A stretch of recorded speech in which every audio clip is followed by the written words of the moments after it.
people were great at connecting. They were great at doing the conversations off LinkedIn. So using a messaging strategy or an ad strategy, whatever that might be, they didn't have that marketing and sales system, that automation system behind it. Like, wow, so we're doing this one thing over here on LinkedIn really, really well, but there's this missing follow-up mechanism. Really focused on fixing up that follow-up, which is ultimately where the profit actually lies.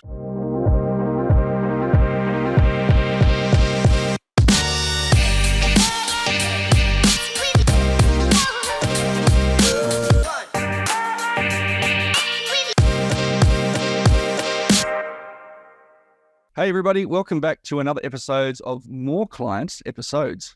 It could even be a single episode, but we might do two because you're that good, John. We're More Clients, less effort. We are today talking with the amazing John Bellamy. He's the organisations guy to come to, the people come to when they want to turn more conversations into cash, mate. You've been around since 1999, not that you're... Yeah, I was born in 1999. But you've been in marketing since 1999 as a direct response marketer, and work with all sorts of industries, management, consulting, finance, sales, IT, and many more. Develop conversations and sales into awesome customers. And yeah, you got the Amplifier their influence and a whole bunch of other really cool stuff. John, thanks for joining me. Thanks, Tim. Looking forward to being here. I think one of those favorite industries was working with a couple of friends of mine, Ken and Janelle, down in Wollongong. They're ice cream vendors, and we help them with some of their marketing as well. So it's interesting, some of the areas that we've morphed into over the years. So I have on my desktop that I might see if I can find it again and throw it into the show notes. I have a photo of a chicken wearing a tutu. Yeah, right, just to demonstrate that there is an industry for all types. And everyone's in marketing something, right? Everyone lives by selling something. Mate, your specialty is around LinkedIn. I'm curious, did you jump on LinkedIn as early as 2003, or did you take a while to get on it? I was in there pretty early. I can't remember the date. It's sort of like our Keep certification. I know you have the date. I still can't remember because we're in the same certification class. But it was really early on. And essentially how I got started on it was I was working back then for a company called Salmat back in the day, and that's where I started. They do all the direct mail and all of that. They've sold, exited, and done all that now, disbanded. But yeah, I was working with there, and I was back in the days where we actually had these Rolodexes. You and I will remember these things, all these business cards, and I had bloody hundreds of them, if not thousands of them, on my desk. And I was in that transitional period where I was leaving employment and doing some things, and I started just getting these emails from people saying such and such wants to connect with you on LinkedIn. I'm like, what the heck's this LinkedIn thing? What's this? And for like most people, I let it go. It was probably about 3 or 6 months even. Wouldn't have been any longer than 6 months, but I just started, didn't really know what it was. Is this a scam? And then all of a sudden, you start getting more emails from such and such and such and such. And you're like, hold on a second, what is this? And I found out and I was like, oh, wow, this is essentially like a sexy digital Excel spreadsheet. That's what I was like, oh, this is a cool place for me to digitize my connections, which was pretty new at the time. So yeah, I jumped on board, started accepting. And then I remember I sat down with a bottle of wine and just over a couple of nights and was going through my business cards and trying to, manually enter them one by one, which was a bloody trying exercise. And that's how I got started on LinkedIn, just started connecting with people. And then I used to deal with a lot of advertising agencies. And what I found was great about it was that it was just following people around their different careers. And then it was, naturally morphed into, well, how can I use this to prospect and then, make money out of it? And then people were going, geez, John, you seem to be good at this LinkedIn thing. Can you show us how? And voila, the rest is history. And it's progressed from there. Of course, we've added a lot of automation stuff off the back of that in that time. I think it's really interesting when we look at some of these very early players in the digital marketing space, Facebook, Hotmail going back into the 90s, LinkedIn, how LinkedIn started, which was very much here's my CV online, come and employ me. Even things like Dropbox, when they first started. I have a vague recollection that Hotmail, not that Hotmail is really a thing now, right? It's Yahoo or Yeah. or Gmail, or Outlook as your email address, was, all the sexy people are on Hotmail. You better come and join them, right? Yeah. Dropbox exactly. did a fantastic initial promotion where they said, you'll get 2 gigabytes of storage space, which at the time seemed Huge. enormous, right? And now we know otherwise. Yeah. But you got $2 gig. If you referred someone else, you get an additional 2 gig, and they would get an additional 2 gig as well, right? So some very clever little marketing strategies and how some of these, early players in the digital marketing space really expanded their network. Facebook was another one. If you joined, and it was almost by invitation only, and then all of a sudden it was like, hey, come and join me on Facebook. Come and join me on Facebook. It's like, what is this thing that everyone's inviting me to? I'll go and check that out. Well, I loved it for me on LinkedIn, and when I just started doing the marketing side and helping people out on LinkedIn, when somebody accepted the connection request, it was like, hey, thanks for connecting with me, Tim. I'm curious, ... How are you using LinkedIn at present? ? Thanks for sharing, John. That was the message, right? And that message alone, I how as marketers, we test, measure, and tweak. That was the end version. So that was the one where we were getting over 30% response rate from that, where people were coming back and sharing everything with you. Don't know what I'm doing, just trying to get a job. I wanted to try and do these things, looking for peer connections.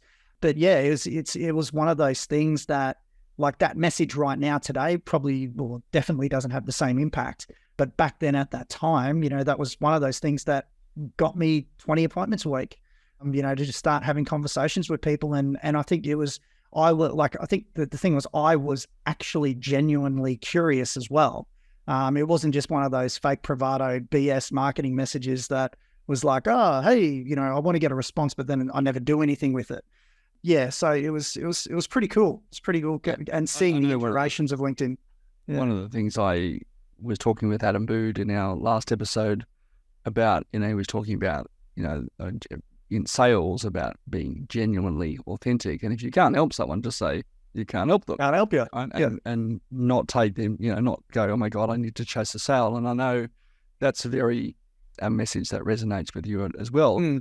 If we're going to connect with people, don't just connect with them, actually have a conversation. Yeah, and be genuinely interested about who it is that you're talking to. And if there's an opportunity to work together, great. If there's not an opportunity to work together, good luck to you. And we do like being me. I'm the only me that I know I can be, right? And I don't need to try and be anybody else. And there's the you've got to be authentic, but then I'm out here looking at you. And let's be honest, most people are full of shit. I mean, that's the reality, unfortunately. Because I do think we do see that a lot in social media. People, they're always putting their best life forward. Yeah. We take the photo, we put the filter on it, and they go, oh my God, look at me, I'm amazing. Yeah. Here's my rented yacht for the day, and here's my Ferrari, and all right, it's great. But, is that really who you are, and is that really who I want to be in terms of who we connect with? Mate, you, as you mentioned earlier, we've both been Keep certified partners now for 8 years. We did our certification on the first ever certification exam out here in Australia, which was a 5-day exam. Yeah. Back in the day, it's much easier to become an automation expert these days. You just literally pay your money and away you go, right? In some cases, you can just hang a shingle. Yeah. And I think the marketing space in general is a bit like that, right? There's a lot of people who have had some success and then put themselves out there as experts, and there's probably equally as many people who put themselves out there with no success whatsoever. What for you, why the transition from just LinkedIn authority expert to automation guy as well? Yeah, I think for me, I was pretty early in LinkedIn, right? So it was great. I was speaking on it all around the traps and still do, and all those things. And what I found was people were great at connecting. They were great at doing the conversations off LinkedIn. So using a messaging strategy or an ad strategy, whatever that might be. But particularly those small, medium businesses, they didn't have that marketing and sales system, that automation system behind it. Like, they may have just gotten MailChimp, but even that they weren't even using. So when Keep came along, and I was already utilizing Keep or Infusionsoft back in that day, when that came along and then I was utilizing it, then we became a partner, similarly to you, that really opened your eyes. And for me, it was like, wow, so we're doing this one thing over here on LinkedIn really, really well, but there's this missing follow-up mechanism. And, that's the beautiful thing about platforms like Keep, is really focused on fixing up that follow-up, which is ultimately where the profit actually lies, where the long-term profitability of the clients. So we went, okay, how do we bring in LinkedIn? How do we match it in with Keep? And that's what we do, right? And we've brought in like Facebook and a few other things as well. But primarily it's like, we've got this workhorse being Keep. It's the sales and marketing engine from lead generation to sales conversion to fulfillment. And then now we're plugging in, okay, well, we've got LinkedIn as a lead gen source, Instagram, whatever it might be. So that was the big thing for me.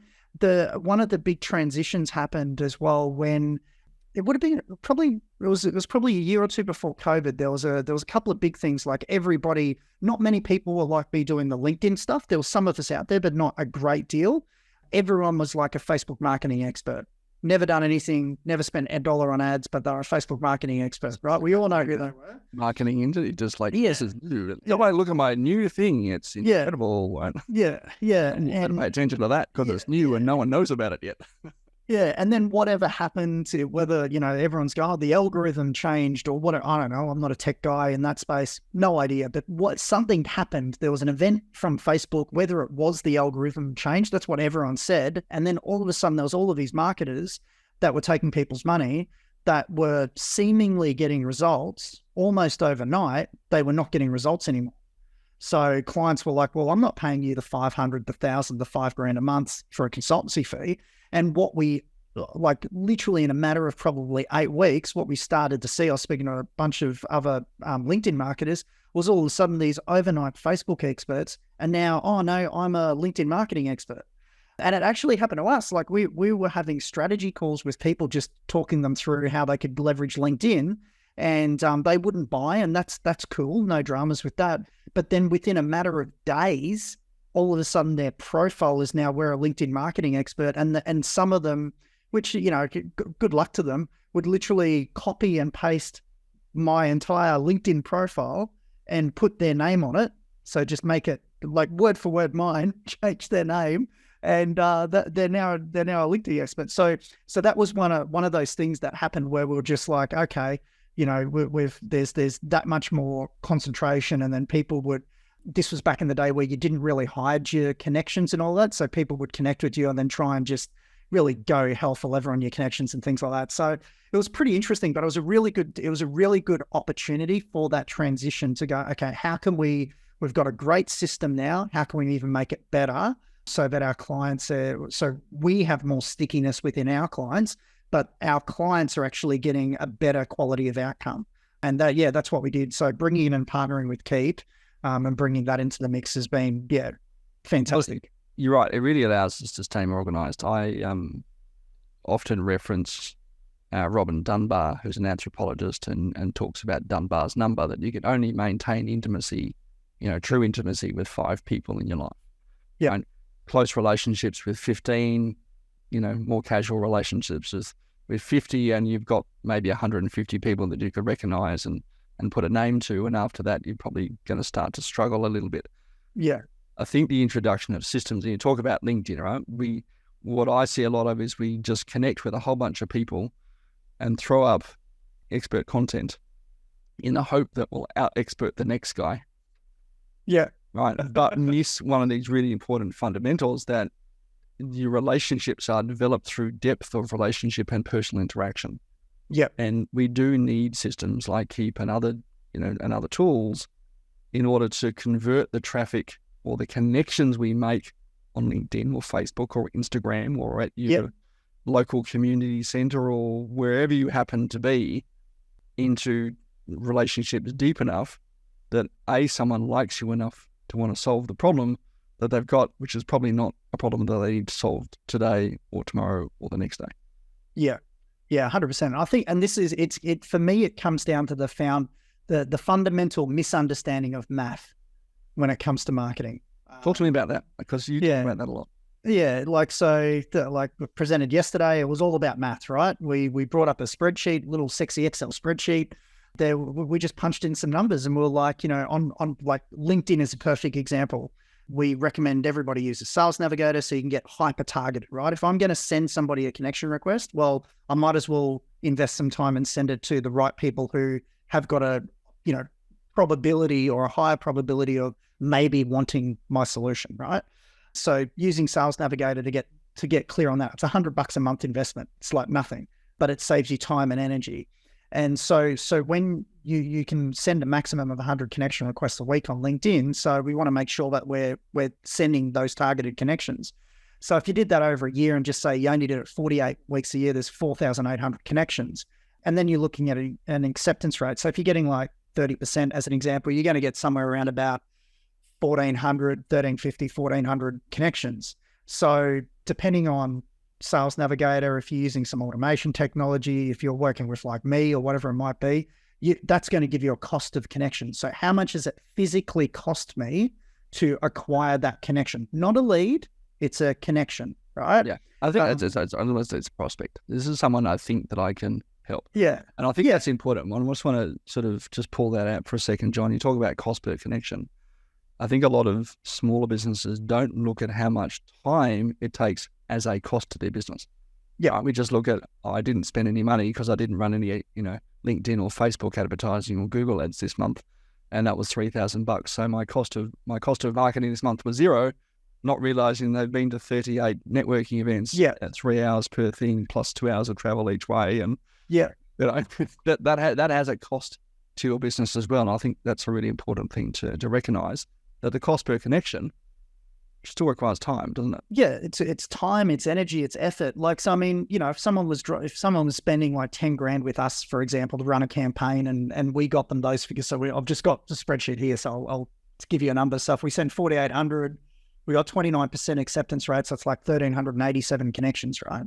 It's a cost of $7.21 per contact, per prospect, per suspect, whatever you want to call them. It's a contact, right, or a connection. Yeah. So we've invested that. So every single person is cost us $7 to get onto our database. So we want to look at getting a return on that. I mean, we're in the business of making money profitably, right? And we know that there's only going to be a finite amount of people that are actually going to buy from us at any given time. Some of them might take 3-5 years. Some of them might never ever buy. So if we look at then from via like a messaging sequence off LinkedIn as an example. So we connected with them, we've sent them a follow-up, or maybe we sent them another follow-up, whatever that looks like, numbers and all of those things. But, out of those 1,300, maybe we generated 100 responses, okay? So 100 people have responded to our message sequence, and that's all types of responses. People that have told us to, go away, never speak to us again, as well as, mate, we love your stuff, how can we help? So, and then we go out of those 100, we go, okay, well, we got 40, say 41 of those were positive conversations. So now we've gone from a cost of connection of $7.21 and change to now a cost of positive conversation of around $240. So great. We're like, okay, it's costing us $240 to have a good conversation. Out of those 40 people, maybe we transition 22 of them to a sales call. Okay. And then out of those 22 sales calls, maybe we convert 6 into a client. So those 6 clients have now cost us $1,666 a pop. Okay. Good, bad, or ugly, that's just the figure, right? And then now we've got to go look at it and go, okay, well, what does an average client spend with us per annum? Okay. And usually I look at it 2 ways. I go, what's the annual revenue that they generate? And then what's the long-term revenue, that long-time client value? So, if they're dropping, $7.5 grand with us as an example for a year, those 6 people have now brought in $45,000 of revenue off a $10,000 spend. Now, that may or may not be amazing to somebody, but for most people that we speak to, they're not doing anything on LinkedIn. They're doing $0 now. So if we're able to go and produce from $0 to, 45 grand, 30 grand, 100 grand, whatever that looks like for them, that's great. But more importantly, in my book, is that cost of connection. We've got those connections. We've now got targeted reach. And if we think of marketing, it's all about how can we reach, right? How do we get that brand equity, that reach in front of that target audience? And that's the thing that LinkedIn gives you that ability to do from there. And then we can pull more data and all of those bits and pieces off it. But that's the simplicity of it. It's just, I think that's a really important thing that I see a lot of clients miss. Literally, I connected with as an artist yesterday, and yes, she probably is a starving artist as well, and she's like trying TV and she's trying radio and she's tried social media and she's tried, all sorts of different things, but never put in a system to understand what is the math that all sits in behind that. And of course, because she hasn't followed up with anybody, she's gone straight from hi to buy my stuff, which we've all seen on LinkedIn and Facebook and every other sort of social platform. It's this immediate connection and here's my price list. It doesn't really work, does it? We need that depth of relationship to actually sort of convert people interested. It's not that the other people aren't interested at all. It's just that they're not interested today. Yeah, correct. Yeah, it's not yet, And I think like taking it further as well, I think the challenge that most, particularly small businesses, but it's the same across the board, right? But particularly small businesses is because they're typically under-resourced. It's mainly, the limited resources, is they're not qualifying out as quickly as they can. Now, what I don't mean by that is connect with somebody and then go buy my crap. You're going to qualify out way too many people because you're just going to piss people off. But when they are starting to have those conversations, it's sort of like what we were talking about before the call, they're not understanding, they're not probing enough, they're not trying to actually have a genuine interest in those people that they're connected with, in those conversations that they're having or digital conversations that they're having in order to qualify out. So what tends to happen then is that they're spending far too much time trying to follow up everybody, even though the majority of everybody are not ready to buy yet. Maybe next year, maybe the year after, maybe 3 months from now, but right now they're not ready to buy.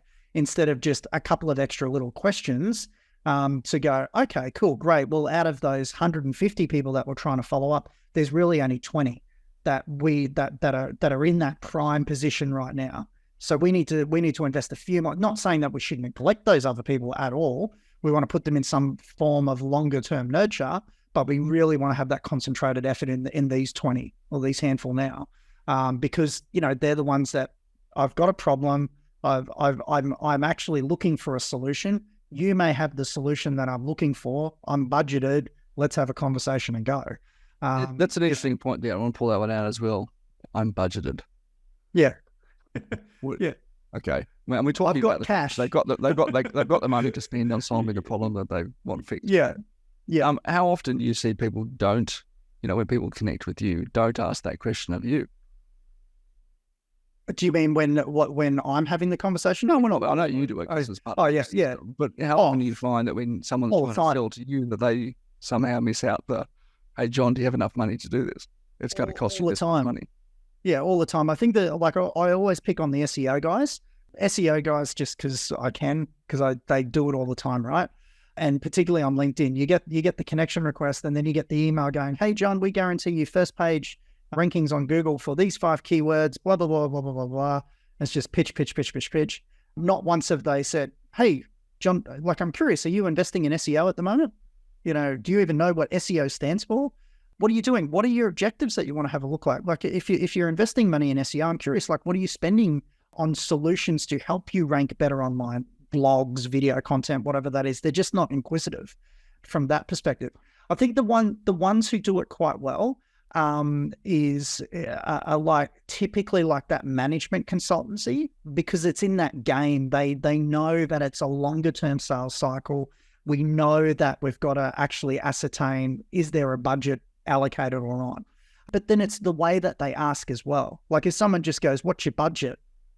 I'm like, as cheap as possible. What do you want?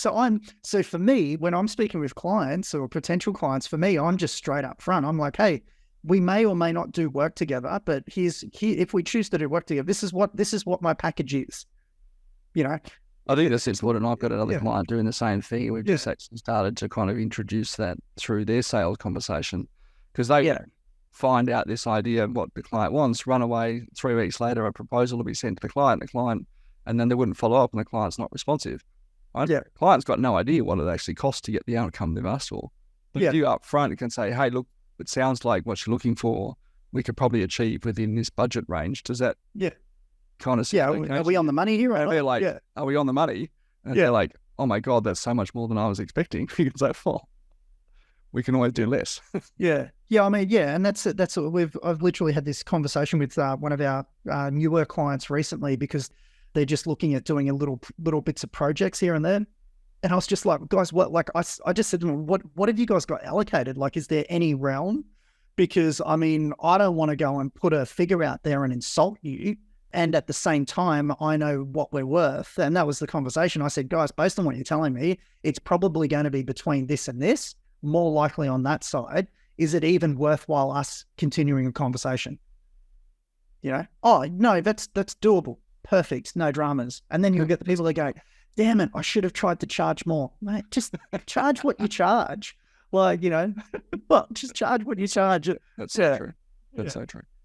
Let's pivot a little bit. I mean, we talked a lot about some of the systems you use for your clients. What's the system that you've got in your business that you go, this is just mint? I really love doing this. Yeah. What have you got? Well, if I talk about like my sales process, we bring up that spreadsheet and do the math. Like I was saying yesterday, I was speaking to audience yesterday. We actually brought the spreadsheet up on stage and we went through the math.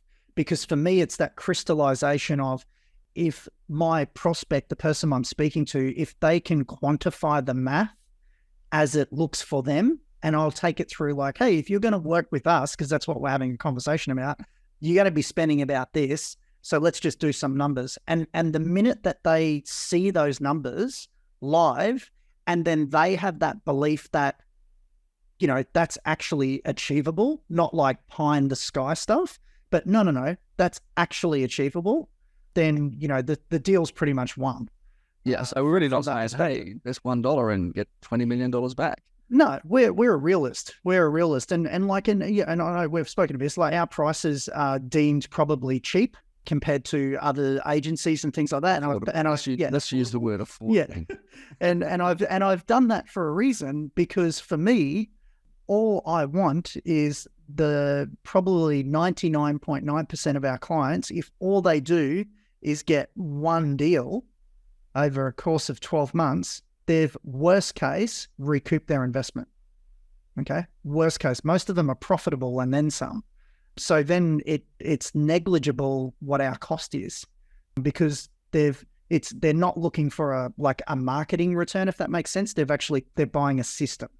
And that's what we focus on, is we're selling you and helping you implement a repeatable system. Yeah, I think that's really so. Yeah, I'm going to pull that sort of spreadsheet out, which I think is a system that a lot of people don't use, but probably should use as part of their sales process. Because as you bring it up on screen, on an iPad, even just scribbling it out on a bit of paper, and say, well, let's put your numbers in, customer, right? How many people do you think you've connected to over the last 12 months, blah, blah, blah, this many. Okay, let's write that number down, right? How many conversations you've had? Oh, none. Okay, right. How many conversations do you think you're going to have? Okay, maybe 100. All right, let's write that down.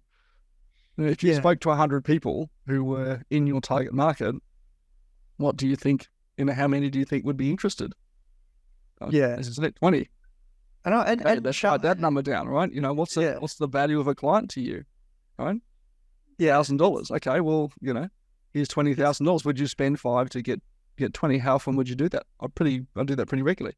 Now, they've either lied about their numbers, right? But the most important thing, I think, is so that future pacing is putting your customer into the scenario of the thing that you do for them.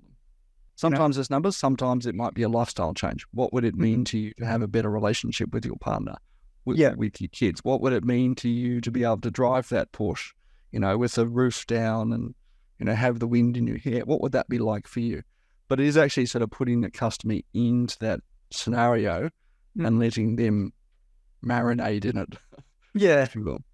Yeah, absolutely. And I think, like, for me, one of the things that I often do, and I'm sure you probably do it as well, you'll speak to, once again, small businesses. This typically happens is you go, great, what's your conversion rate? If you spoke to 10 people, how many deals would you get?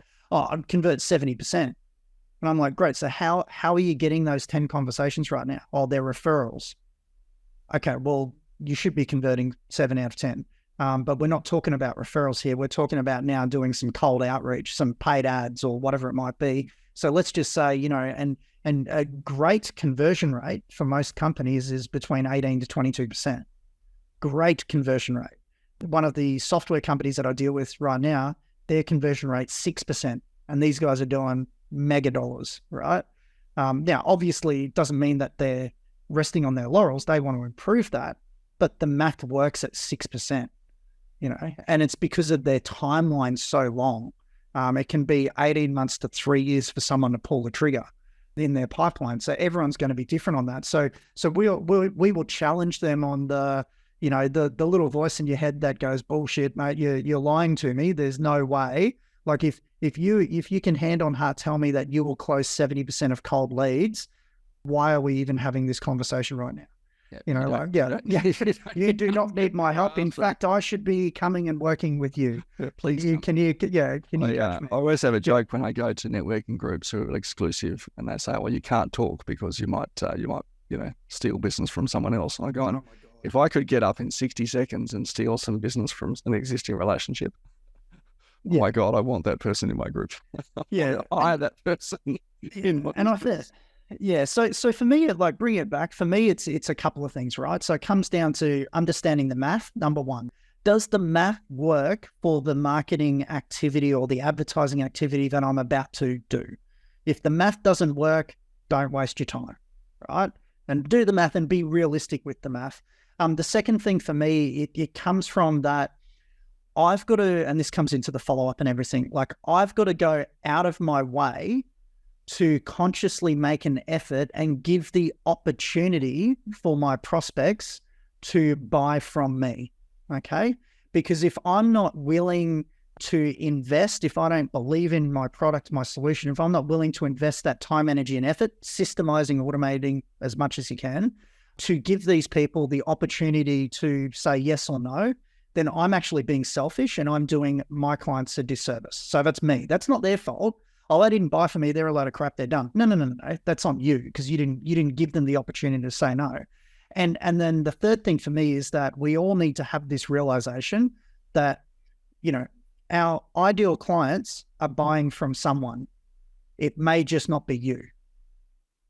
Right? So that's the reality. They're buying, they've got every single business owner on the planet has got a problem right now, and they are actively looking for a solution if they're aware of the problem, right? Some of them might not be aware of certain problems, but if they're aware of a problem, they are actively looking for a solution for that. You just need to be the solution provider for that specific problem. Yeah. Will you have competition? Yeah, probably. But if you can go out of your way and follow up, you will close more business. It's that simple. Yeah, absolutely. And the key, as you say, John, the key is in the follow-up and depth of relationship, not just saying, here it is. Yeah, buy my stuff. Buy my stuff. Yeah, we'll do, one of the things I like to do in every episode of More Clients, Less Effort is do a little quick fire round. So we're going to put you on the spot. None of these have been prompted today. To come run through a bunch of questions to take us out.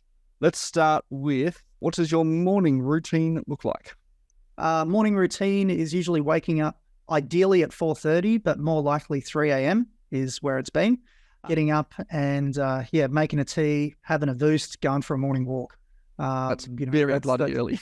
Yeah, that's what it is, and it's one of these things. Oh, John, you're fantastic. You live by the beach, yeah, but you don't see me on a phone call at 1 a.m. or 2 a.m. or whatever it might be, dealing with different countries. But for me, getting up, moving the body, yeah, and then getting into work. I like to ideally be done by about 1 or 2 in the afternoon. Yeah, so I like to get up early and get stuff done. You have to get back to bed. Yeah. Did you always want to be a marketer? No.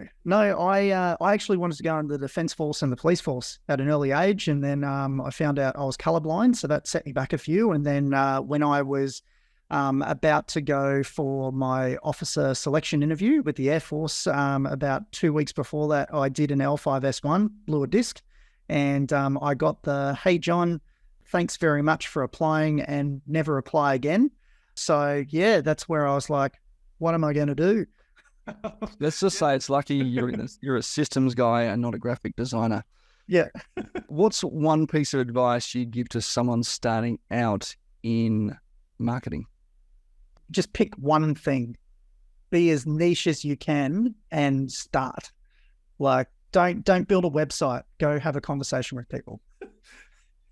Yeah, don't let technology hold you back. Just go make money. How long did it take you to see success?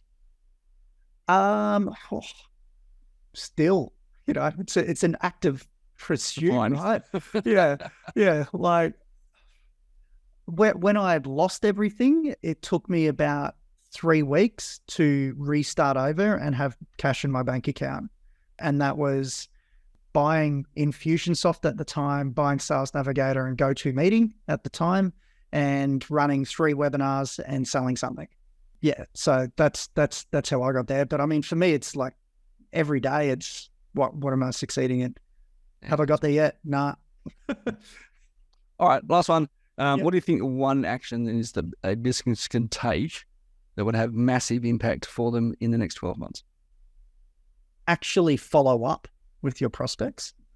So if I delve deeper into that, one of the easiest things that you could do right now is have a look at people that you had a conversation with from like 3 months back to 9 months back. So there's a 6-month window, and re-engage them. Send them a re-engagement email. Hey, Tim, it's John here. We spoke a little while ago about XYZ. I'm curious, could now be a better time for us to re-engage and have a quick chat? Here's a quick video of what we spoke about last time. Let me know. John. Yeah. There's your email. Go send it. Simple stuff. Yeah. Awesome, John. Mate, thanks so much for sharing that wealth of advice and wisdom. I know you're crushing it for your clients right now, and you're doing some really awesome stuff, and you've got your fingers in a whole bunch of... That's enabled you to have your fingers in a bunch of other pies and really create a lifestyle that I think is quite envious anyway. And I know lots of your clients do as well. Yeah. Of course, if you want to learn more about John, you can connect with John on LinkedIn, linkedin.com/IN/John Bellamy with a double L. You can find Link John on Facebook as well. And of course, we can also probably find you through your website at linkauthority.com as well. Yep. Mate, thanks for joining us today and sharing your wisdom. Tim. Really appreciate it. This has been great fun. I feel smarter just by being in a room with you. Guys, thanks so much for joining us on More Clients, Less Effort today. We're going to be back next week with another awesome episode. For now, if you want to make sure that you get that, hit up to the 3 dots on your phone, hit subscribe, like, follow, all that good stuff. If you're on YouTube, you can do the same. Just make sure you tick the little bell icon so you notice will notify you when a new episode drops as well. John, thanks again for joining us. Excellent. Thanks, Tim. Cheers. And guys, we'll see you all next week.